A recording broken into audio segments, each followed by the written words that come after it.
surface, but that was all. I was as ignorant of my features as I was of my identity. Of course, that was before the slave traders took me.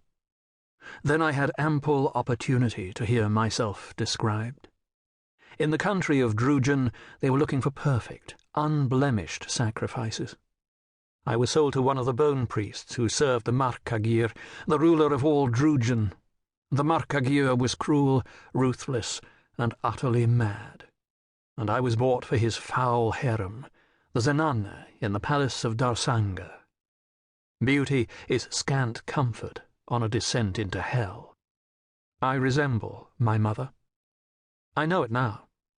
I see it in mirrors. There are always mirrors in my foster mother Phèdre's household, and I hate it. I wear my mother's face. My eyes are her eyes, a deep twilight blue.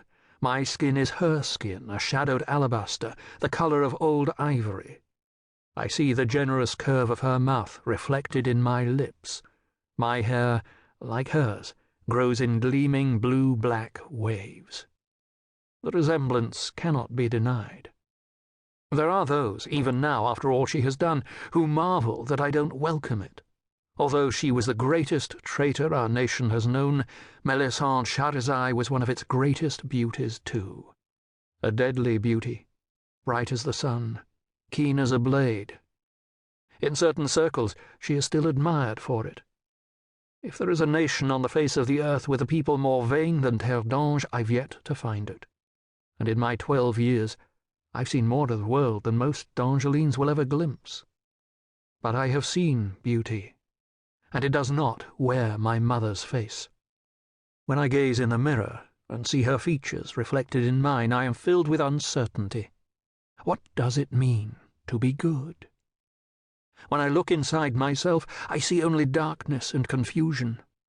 I do not know why what happened to me happened. I do not know what I did to deserve it, or if I am bearing the price of my mother's sins. I fear the resemblance between us. I fear that one day I may prove to be like her.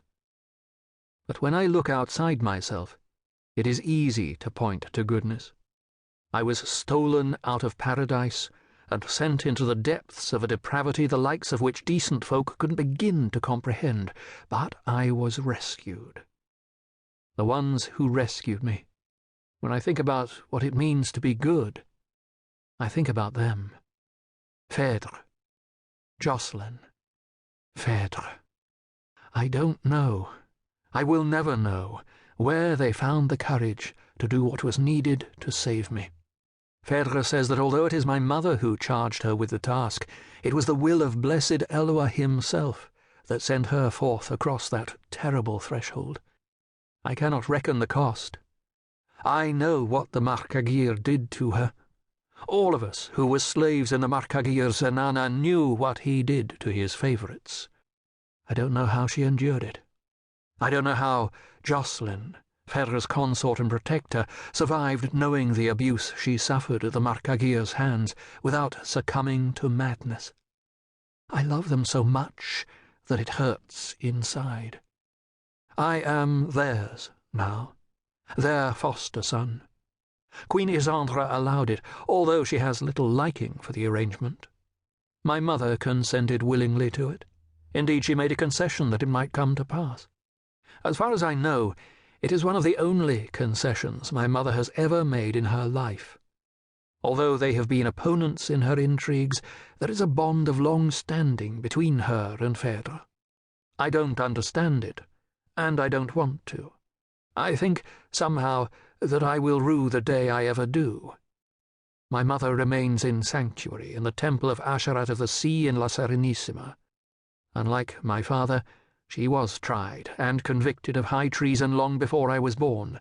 Her life is forfeit if ever she sets a foot beyond the temple walls. She writes me letters, which I don't read. I tried to burn the first letter she sent, but Phèdre snatched it from the brazier. After that she began keeping them for me. She says that I will want them one day, and mayhap it is true. In my short life I've seen many things no one would have believed possible.